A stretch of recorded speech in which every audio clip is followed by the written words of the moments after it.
de educación y traer a gente que sepa. Esa está buena. Pero vamos a hablar de algo que nos preocupó, que nos llamó la atención y que nos hizo volver a ver todo el tema de la reforma educativa. Tenemos a este hombre, Robert Silva, que renunció y tal, ¿qué nos molestaría que renunciara? Si estaba visto que iba a renunciar, en algún momento iba a renunciar. El tema es que lanzó su campaña electoral, su candidatura presidenciable dentro del Partido Colorado, que fue un día hermoso para ellos porque lanzaron como 4 precandidaturas. Y el que no la lanzó dijo, espérenme que termine en unos meses y la lanzo. Sí, ya está, sí.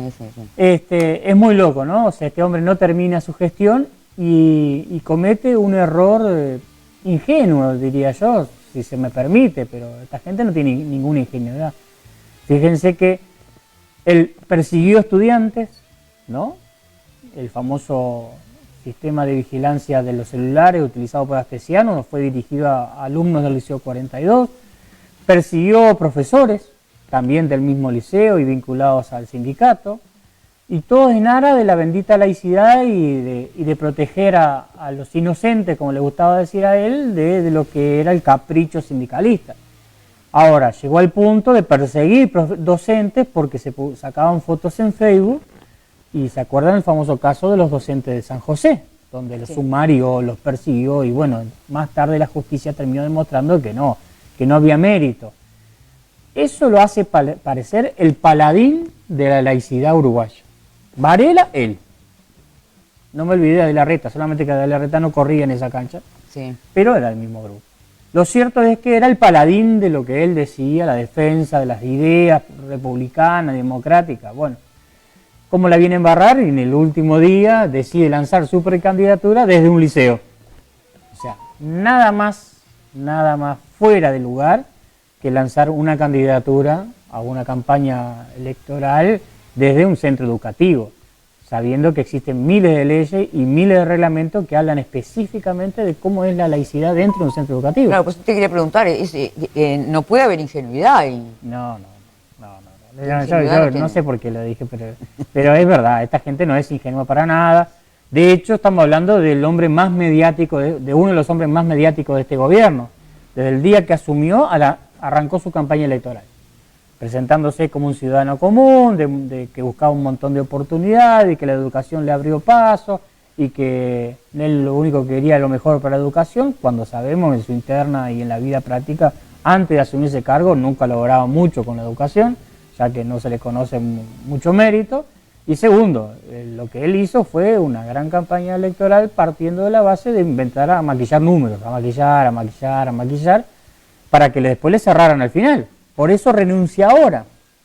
¿Por qué renuncia ahora, 600 días antes, 500 y algo, de que termine el periodo? Por una cuestión simple. Hoy, en el lapso de tiempo y la sobrecarga que tiene la gente con tanta información que se le brinda, él pretende que no se dé cuenta y que no dure el cimbronazo de lo que verdaderamente va a pasar en la educación. Lo que verdaderamente va a pasar es que volvimos a la época de pandemia.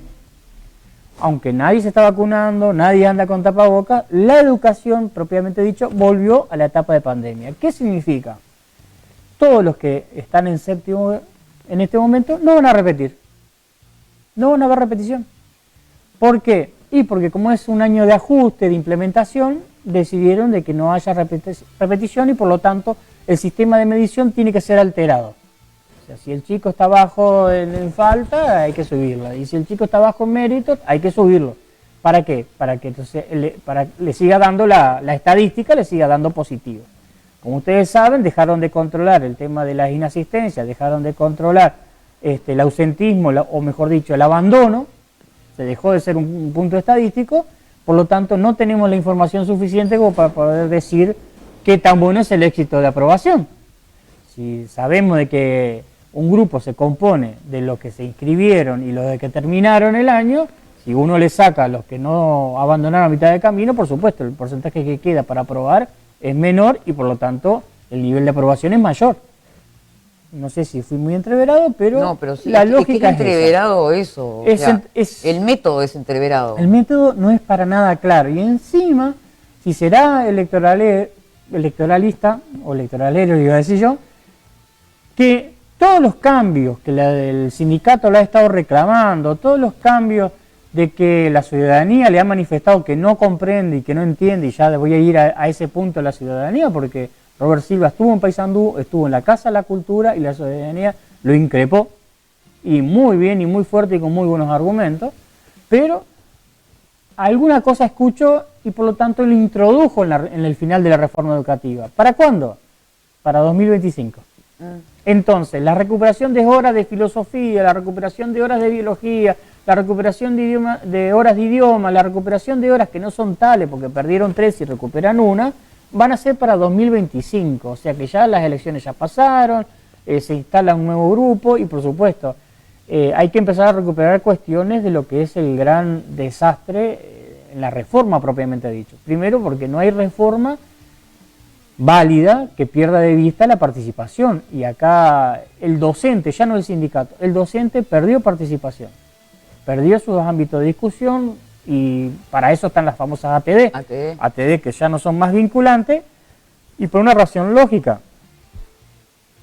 La mayoría de las ATD, a decir verdad, dijeron que no a la reforma educativa. Y no solamente fueron contundentes, sino que además abordaron la cuestión de la currícula y la malla de formación que tiene que tener, de contención que tiene que tener el sistema.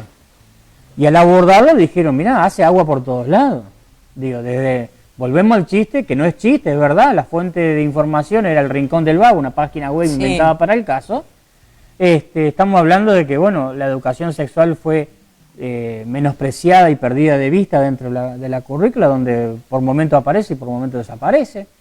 Estamos hablando de que la famosa educación por competencias, a nadie le queda claro cuáles son las competencias que desarrolla y cómo se implementan. O sea, estamos hablando de que, por ejemplo, un alumno hoy, el día de séptimo, está recibiendo educación en arte durante 6 meses y después la pierde de vista por 2 años. Entonces, ¿cuál es la competencia que logra desarrollar? Uno dice 6 meses porque es la mitad del año, pero en realidad estamos hablando de 3 meses a nivel secundario, con 2 horas semanal. O sea, estamos hablando de nada. Lo mismo pasa para la ciencia más exacta, o sea, estamos hablando de que esos cambios que trajeron, en realidad lo único que refuerza es la condición de ser humano para poder ser un explotado en la sociedad capitalista, o en la sociedad de mercado. Si no le gusta la palabra capitalista porque no se entiende, vamos a la de mercado. Un mercado muy mermado en la oferta laboral, por ende, la única mano de obra que puede generar la educación es una muy barata, por falta de preparación y además porque hay exceso de oferta en el mismo rubro y en el mismo nivel de formación. Cuanto más abandonan secundaria, menos formados están y menos saturación tiene el mercado de gente preparada. Mi pregunta es, no sé si tendrás respuesta, pero este tipo de cambios, digamos, ¿son tomados de algún modelo específico? No, el gran tema es ese, no tiene un modelo, es un recorte y pego. Por ejemplo, hubieron quejas desde Argentina porque muchas de las cuestiones que estaban tomadas por nuestro sistema en realidad eran tesis o monografías que se habían presentado en el Ministerio de Educación de Argentina. Entonces, cuando vos tenés un recorte y pego, no hay respuesta de la que es la experiencia. Uno toma a un alumno, lo pone a mirar las estrellas con el objetivo de poder comprender cómo es el movimiento. Y la segunda pregunta que se le genera al individuo es si estamos solos, es lo primero que se le... Claro, y el hacerse esas preguntas desde el punto de vista filosófico, acompañado de la otra materia que es muy atacada, tiene que ver con el para qué estamos acá. Y ese es el condicionamiento que se quiere buscar de que no exista, o sea, ¿para qué estamos acá? O sea, que el individuo se cuestione, ¿para qué estamos? ¿En qué condiciones estamos? ¿Podemos mejorar? O sea, son preguntas cristianas, o sea, tampoco estamos planteando cuestiones raras. Claro, sí. Lo cierto es eso. La filosofía política es la que en realidad se quería desterrar, ¿no? ¿Qué más político que decir solo sé que no sé nada? O sea, no hay forma de sacar la cuestión política de determinadas formaciones, hasta de las propias matemáticas. Enseñamos para que hagan perfectas ecuaciones, pero si no le enseñamos la razón del por qué existe esa ecuación, no vamos a poder comprender nunca por qué se nos descuentan cuestiones del sueldo, cómo se construye el sueldo. Ahí vamos a descubrir que no solamente el artículo 21.400 tiene que ver con el aporte a la jubilación, está bien, lo puede aprender, Ahora, ¿por qué tiene que ser un porcentaje? ¿Cómo se comporta después ese porcentaje en el resto de la vida? ¿Qué es lo que se me va a devolver a mí de ese porcentaje que aprendí? Eso es una concepción, o sea, es una visión política de las matemáticas. No es una partidización, es simplemente comprender que las matemáticas no solamente son números fríos arriba del papel, tienen una lógica, tienen una función. Y así sucede con lo que quieren ellos desterrar, que esa función, esa lógica, ese fundamento sea el que desaparezca.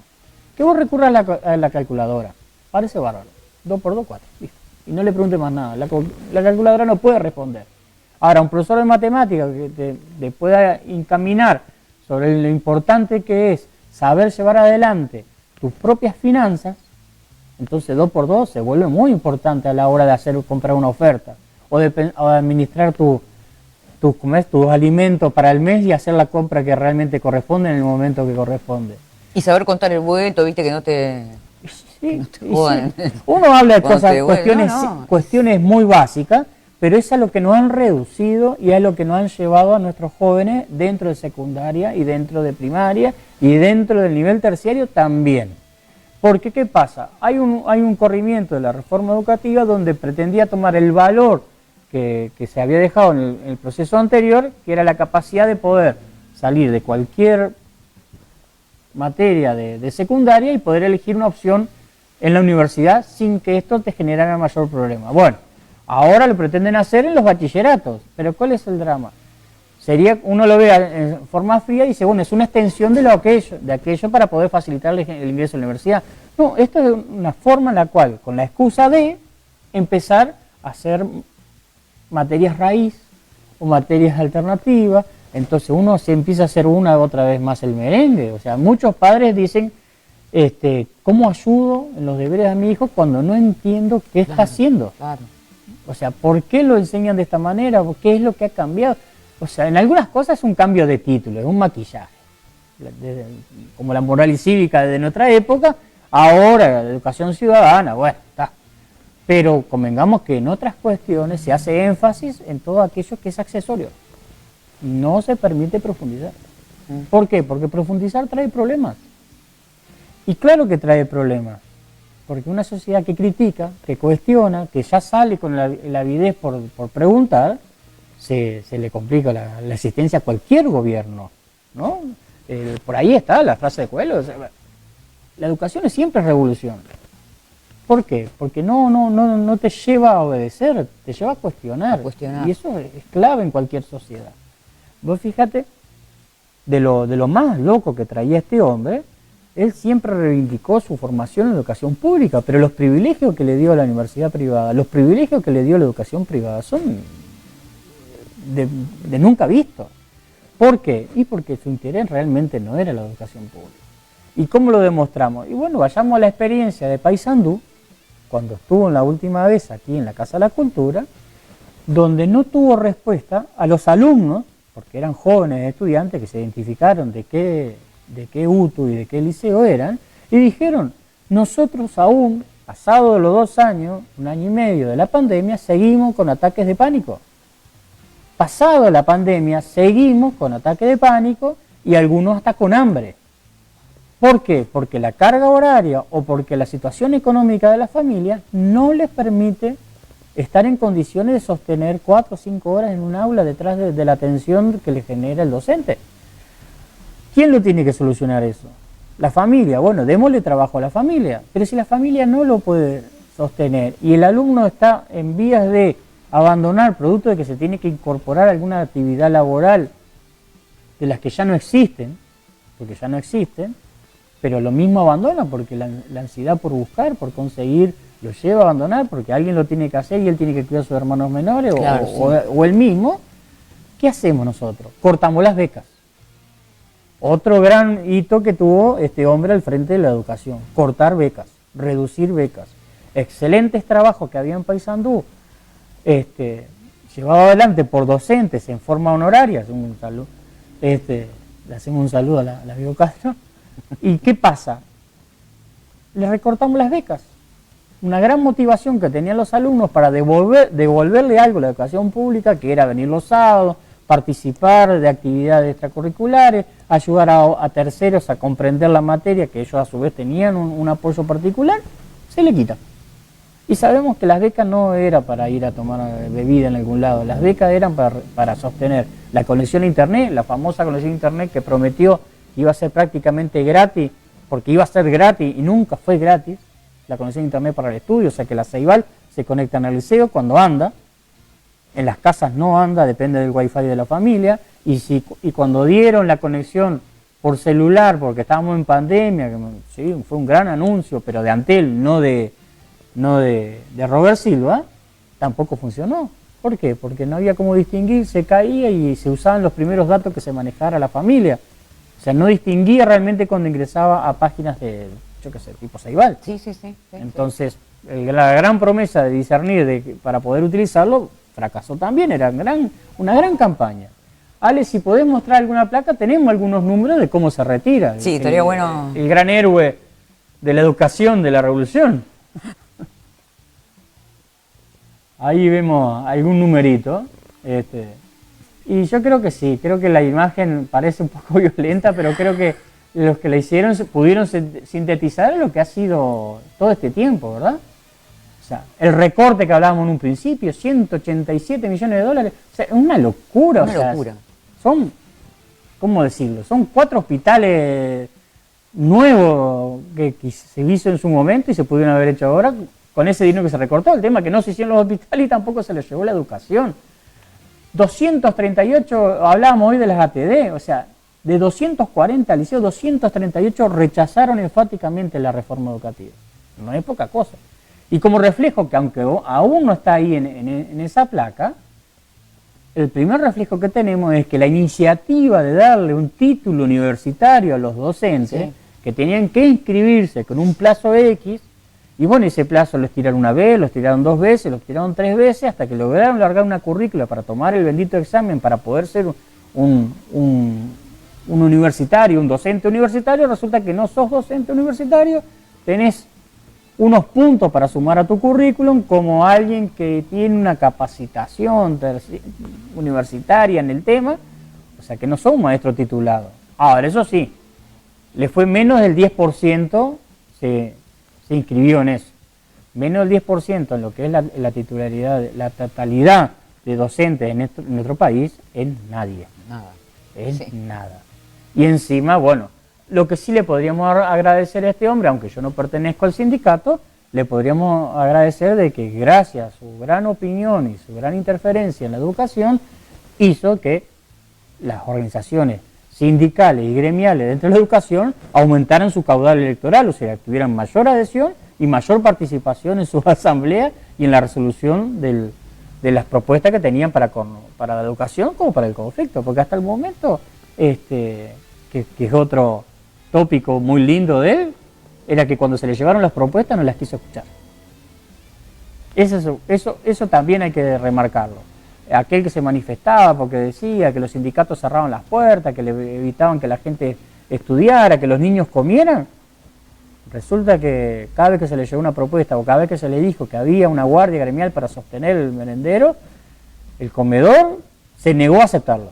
Él prefería el negocio de las bandejas, él prefería el negocio de la comida congelada y no el que le proponía los propios docentes que integran Es más, el día más perverso de todo fue cuando recurrió al vale.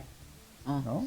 No nos olvidemos que para él 80 pesos, con eso tuvo que comer un alumno de primaria durante las vacaciones de julio, víspera de la pandemia. Recordemos, cuando mandó cerrar todas las ollas de las escuelas a cambio del vale a cobrar a través de alta.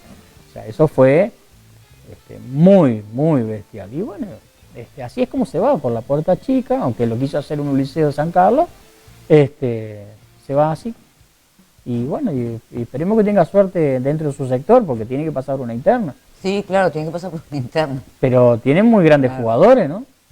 Hay que ver pero ya ese es un tema de él. Ese es un tema que, claro, político partidario, vamos a ver qué sucede en el devenir del tiempo que nos queda, ¿no? Espero que nosotros recordemos, porque algún día volveremos a tener un congreso de educación, algún día volveremos a tener participación sobre los temas de que hacen al futuro de los uruguayos y al relevo del pensamiento, porque yo no digo que el pensamiento actual sea el mejor, yo digo que la educación es clave, angular, para generar nuevas formas de pensamiento. Exacto. Muchas gracias, Julio. Por favor, vamos a ver la semana que viene. La semana que viene. ¿Con qué volvemos? Que volvemos.